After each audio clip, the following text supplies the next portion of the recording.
All right. Welcome, everybody, to another episode of Sales Pipeline Radio. I'm your host, Matt Heinz. Excited to have you all here joining us in the middle of your workday, middle of your work week. Just a week away as we record this from a Memorial Day weekend, which is just crazy to think about. If you're watching us live on YouTube or in LinkedIn, thank you so much for being part of the show. We would love to make you part of the show. If you have a comment or question on our topic today in our conversation with Jessie, would love to get into that. And if you're watching on demand or listening on demand, thank you so much for continuing to subscribe and follow. Over 250,000 people downloaded and have access to Sales Pipeline Radio, and every episode of this podcast, past, present, and future, always available at salespipelineradio.com. Very excited to have. We missed each other at Summit a couple weeks ago, Jessie, but very excited to have with us Jessie Johnson. She's principal analyst of demand marketing at Forrester. Jessie, thanks for joining us. Yeah, thanks for having me, Matt. Glad that we could connect after the event.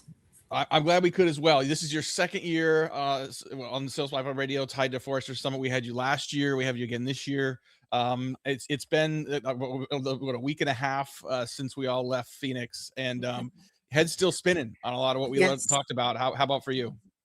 Yeah, absolutely. And I don't know that that's going to slow down anytime soon. It's like we're really just getting started now. Nothing is slowing down in marketing right now, and I know you're spending a lot of time sort of watching the AI space, which seems to be going the fastest of all right now. What was just talking to people? I mean, there's so much work that goes into your presentation and the research you're doing sort of in your sessions, but as you talk to people at the show, what were some of the key things that you heard from people that you think that were particularly interesting? Yeah, I would say for me, it was a lot of the optimism around kind of what's possible. So we introduced the idea of go-to-market singularity. So, things are falling apart, but, how do we start to put them together in this kind of brave new world that is very much AI augmented? One thing that just with my coverage area, one thing that I found quite energizing was that a lot of the fears have started to turn into that. Well, what does this mean for me? What is my kind of advantage that I can bring to this AI driven world based on my own experience and expertise? So I think a lot of our attendees, while it's a little bit scary at times when we think about the future ahead, it was great to start to see that optimism and to see them start to find themselves in that future and how they can really work alongside AI. Well, you wrote about this a couple of months ago, right? You talk about the fact that the future is not humans versus AI. And I think a lot of people, as they get into it, are realizing how exciting it actually is for the profession, how exciting it's going to be for their careers. And so there's that. I see it all the time still, that switch from like, oh my God, it's coming for me, to, oh my gosh, I get to focus on the things I love. Yes. Yep. Precisely that. And that idea of how do we balance that human judgment, creativity, ingenuity with how we're using AI within the organization. It's, while we do see in the news, companies that are letting go of their staff, and then they'll say that it's because of AI. I think really what's going on is just not necessarily a reorganization, but a reshaping of how the work gets done. So making sure that we are calibrating humans and AI based on the things that are going to matter most to the business. So let's double click on this a little bit. Late last year, you wrote about what you considered the 7 AI agent archetypes that and at the time you said that will reshape. It is definitely reshaping it now. I thought that was a really smart way of sort of breaking down how to think about functionally how AI is helping. I'd love to have you sort of just quickly walk through that for people. Sure. And thanks for the shout out and for reading the research. And it's true. Things go so quickly. I'm anxious to get this updated to, kind of represent that current state now. But when this came together, we were kind of in this place where everything was being called an agent, even if it was kind of our traditional chatbot rule follower type of interface. So a lot of the goal there was to figure out, you've already got a lot of AI in your stack, And now we have these really cool and powerful capabilities from agentic and generative AI. So how do we really rationalize that and figure out, what does that look like, not only in our tech stack, but how we get work done? So the 7 archetypes, as we think about kind of the base levels. So I hesitate to call it old school, but digital process automation. So we still have this idea of this rule follower agent that's really going to do this if then that, if this then that kind of Yeah. approach to its work. So routine, reactive, rules based. Some use cases there, answering scripted questions where we don't want anything to necessarily go off script. We have a very defined response to a certain question. Things like, enabling very sequential tactic automation. So Mhm. even from a marketing perspective, as much as we say that, the buyer's journey, customer experience, it's nonlinear. We need to meet our buyers where they are. That is true, but there are times where we're going to want to, kind of distill those tactics in a certain order. Above that, so I'm starting at the bottom of Mhm. this hierarchy. Above that, we have kind of the producer archetype. So this is all about leveraging things like retrieval augmented generation to figure out how can we embed both ideation and co-creation of content or whatever it is that you're working on in your interfaces and workflows. So this idea of kind of working side by side with AI as you get your work done. So a Mhm. lot of generating content, that's everything from a social post to, now as things have evolved, being able to generate a custom pitch deck for a client. Above that, we have our savants. So as you think about, Mhm. kind of a specialist with deep expertise and mastery. So this is the agent that's really learning a lot about your business, about your customers. They have that domain expertise wherever that may sit, whether it's, listening in on those intent signals and figuring out what to do with them, or, how do we respond when we're getting this type of feedback from a community? So these are, agents that are able to conduct deep research for us to make the connections that we need to have made. A good example there, as we think about buying signals, understanding not only what is that signal of interest, but who else might be involved in that purchase process. Above that, we have our influencer agents. So this one, I got a lot of love for this particular category. We've seen these agents, in the past within conversation automation solutions. So Mhm. a big kind of differentiator there as we run up the ladder here, the influencer agent is actually ready to have external conversations.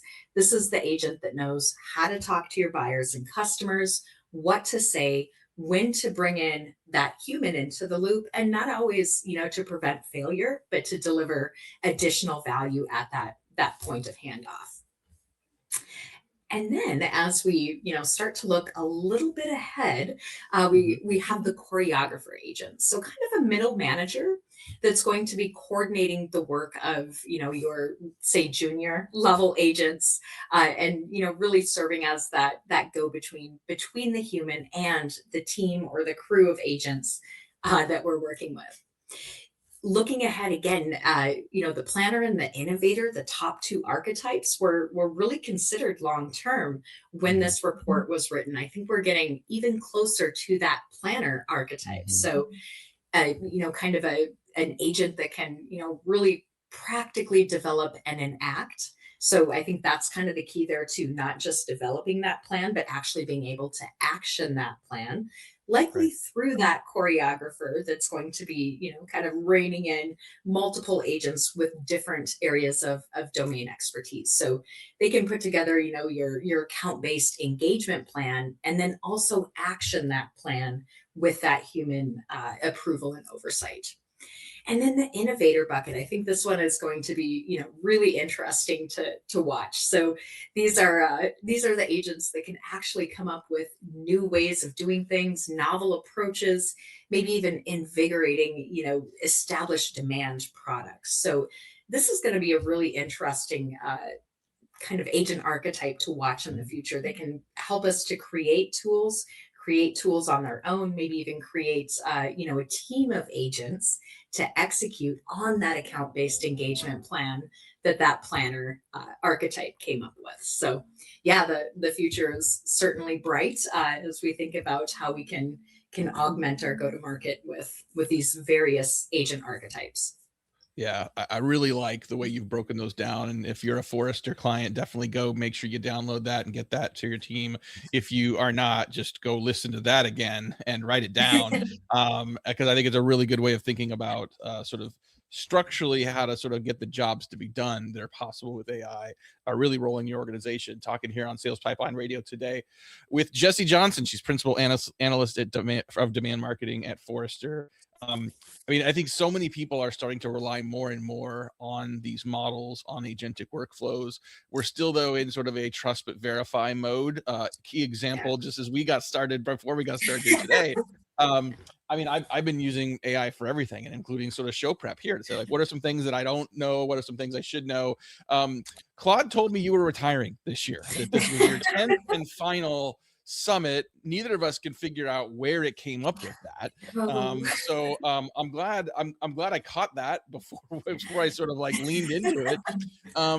But like it's sort of like I've seen a lot of people say, well, like I can't really trust this. I can't just let this set it and forget it. How do you help teams balance sort of being proactive at and sort of aggressive even at using AI, but knowing that it's still not perfect?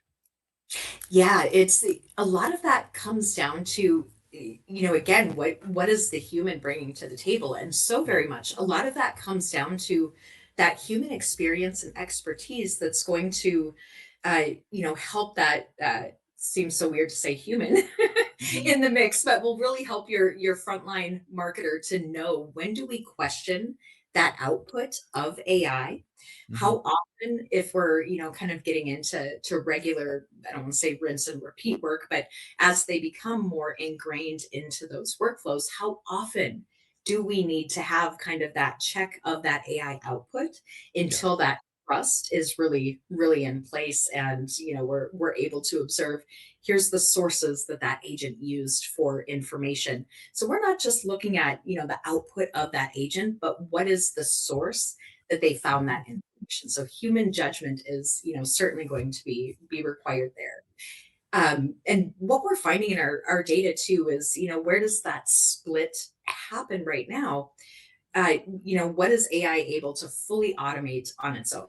So tasks that have a lot of data complexity and speed is really what matters. But those kind of tasks, engagement, the interactions, the workflows that really impact the brand, the customer experience, or are a little bit more risk intensive, that's where Mhm. we tend to see that kind of partnership. So, and I think that's going to vary with those individual human Yeah. employees that are using AI. Some of them may be a little bit more trusting of AI out of the gate, for better or worse, and others are always going to kind of want to be able to collaborate versus just kind of receiving and acting on whatever the AI kicks out, like my Yeah. retirement plan.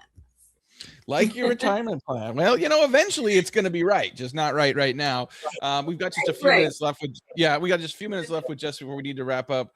Where's the ceiling on this? I mean, I literally, as we record this today, there's a Yeah. conference. As we record this, there's a conference that has a 45-minute session that says we will build you an AI VP of marketing. That it's just going to do it Mhm. all for you, right?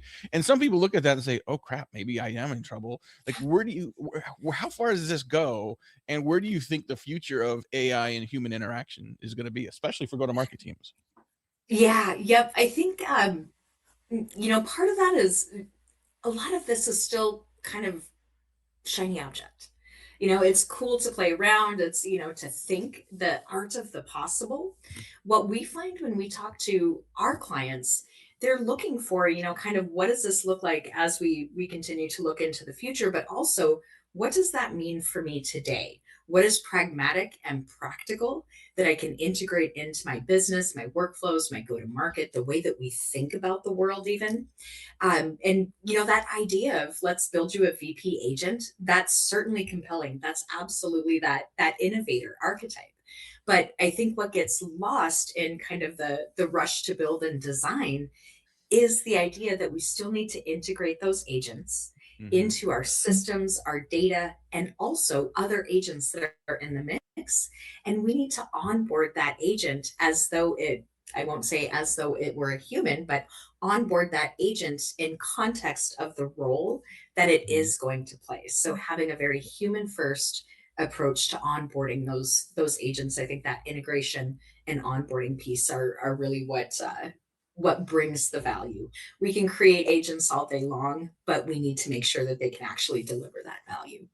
Yes, we do. Hey, before I let you go, so we already established that that you are not retiring. And so like I do have this section where I ask Claude, I say, okay, like tell me a couple things that people may not know about this person. So this could be two truths and a lie. Here's the three things it said. First, it says you're retiring. Oh, love it. Then it said you have a Master of Fine Arts in creative writing.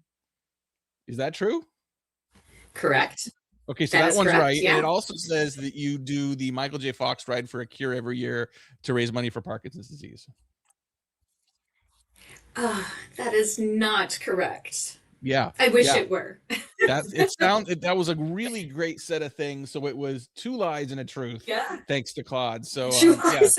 always it's a work in progress. But it's It pretty amazing. Well, is. Jessie, That- thank you for joining us. If people want to read more of your stuff, especially new research and content you have coming out, what's the best place for them to go? I would say, if you're not a client, follow the Forrester blog in Mhm. addition to what we put out on LinkedIn as well. So yeah, a few Awesome. different Awesome. places Jesse out there. Johnson, Forrester, thank you again so much for joining us. I'm really glad you're not retiring because we need more content and more insight from you on this. So thank you so much. Yes, thank you, Matt. Take care. Awesome. And thank you everyone for attending and for joining us for another episode of Sales Pipeline Radio. We'll see you next time. See ya.